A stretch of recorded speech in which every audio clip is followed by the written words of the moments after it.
Hello, resin drops. Well, I've got a bunch of different gears in these two, and I figured I would take some of these gold flakes.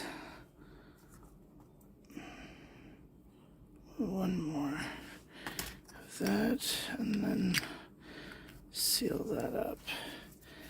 And we get out this one. See if we can get some of that in there too. There we go. That should be better. And we get this all mixed in really nice. And we should get nice chopped up little foil bits. These will be very, very cute with the clear resin and all these little clock parts. They're gonna be absolutely awesome. A little bit more here I can scrape up there. I don't want to waste any of it.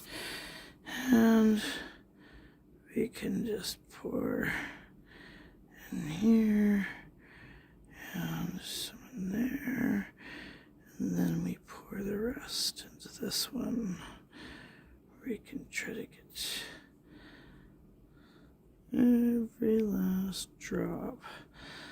I think it's going to be super cute.